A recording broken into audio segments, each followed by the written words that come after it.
Donc on est au domaine des Treilles, c'est un domaine familial depuis 1772, donc c'est 10 générations déjà qui sont passées là. C'est une quarantaine d'hectares, 23 hectares de vignes, 7 de lavandin, 7 de chênes truffiers, et puis 7 à peu près 6 et demi d'oliviers, puis des bois, des landes. Donc 35% de biodiversité. Le domaine étant, alors je suis passé en agriculture biologique en 1994 et en biodynamie en 2020. Voilà, pour alors ma philosophie, c'est le moins d'intrants possible. Alors là on passe devant un champ de lavandin, hein, c'est de la lavande, voilà, du lavandin. C'est un croisement, le lavandin, entre la lavande et l'aspic. En fait, ça réside, c'est pas. La lavande vient plutôt en montagne à partir de 700 mètres, 800 mètres, et là en plaine, le lavandin résiste mieux. Voilà. Donc on l'a coupé au mois de juillet. Donc là il est coupé, il est en repos végétatif. Donc là à droite on a une parcelle de Marcellan. Donc c'est un vin qui fait un vin très coloré, un petit grain avec très concentré, un vin très concentré que l'on peut mélanger aisément avec du grenache, de la grenache et du syrah. Donc là, on arrive à un champ d'oliviers. Donc j'ai 1000 arbres, 1000 oliviers.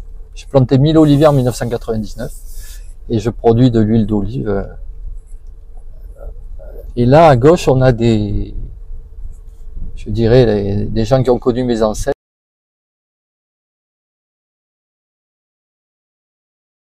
À nourrir les vers à soie.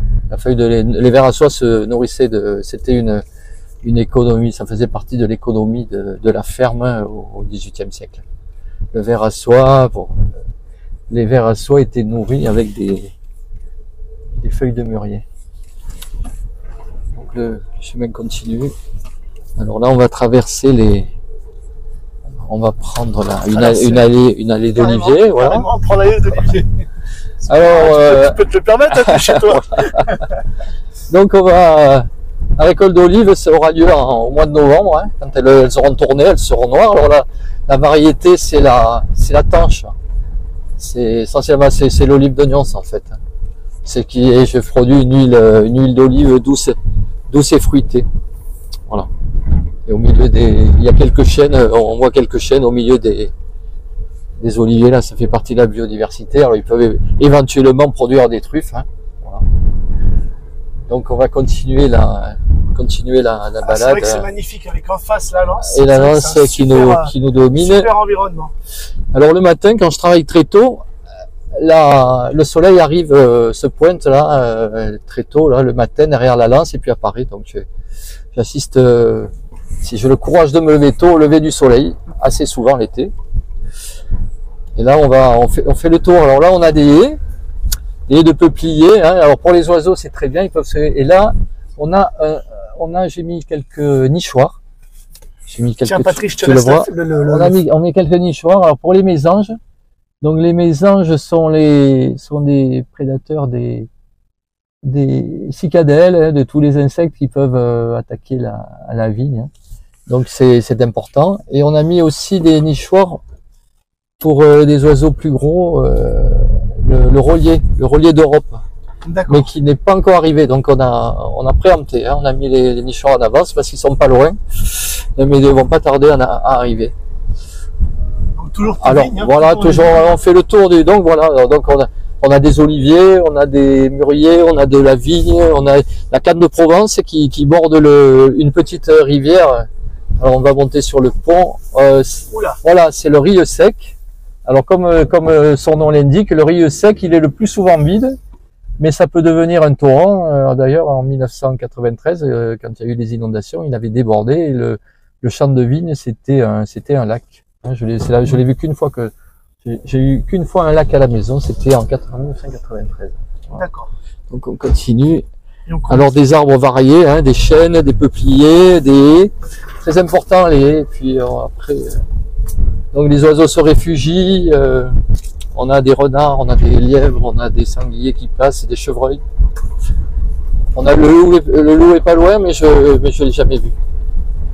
on l'a pris dans le village, on l'a eu en photo un peu au nord du village, mais là, alors j'ai oublié de situer le domaine. Hein. Le domaine donc c'est situé à Montbrison-sur-Lèze, dans la Drôme, et à côté de Valréas, dans le Vaucluse. Donc on est à cheval sur les deux départements.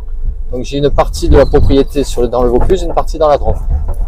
Et donc on a fait une cuvée qui est à cheval sur les deux, qui s'appelle la cuvée de la pierre plantée, et qui avec des grenaches et des syrahs. Et c'est une cuvée très charpentée, très charpentée. La pierre plantée, c'est bien la pierre qu'on vend juste avant d'arriver chez toi. Voilà, c'est la pierre qui sépare les départements. C'est une pierre haute qui sépare les départements. Et j'en ai parlé tout à l'heure. Alors on a là-dessous, voilà, on a les chênes truffiers là, qui sont cultivés. Hein. Alors là, on attend. Bon, il a fait des pluies qui, je l'espère, seront bénéfiques. On attend le mois de décembre, enfin le 15 novembre, pour ramasser la Melanosporum, hein, la truffe noire. D'accord. Puisque la Drôme est un des plus gros producteurs de truffes de la région.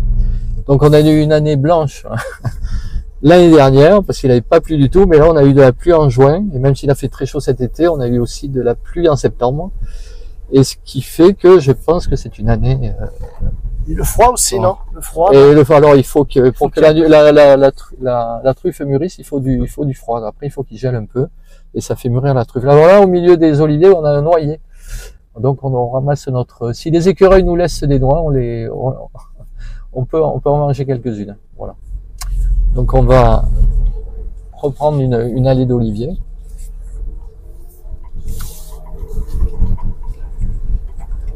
Et on se dirige vers les bâtiments du domaine.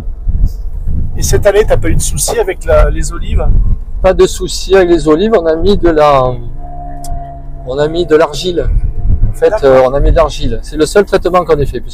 Donc je disais, ma philosophie, c'est le moins d'intrants possible. C'est pour ça que je suis passé en biodynamie, pour avoir un cahier des charges, parce que j'avais un cahier des charges très resserré. J'avais donc des roselières, des haies, des mûriers, une biodiversité importante, ce qui m'a permis de passer en un an en biodynamie, hein, chez Déméter.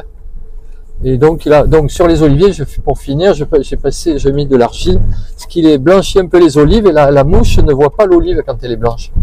Et donc elle est protégée. Voilà.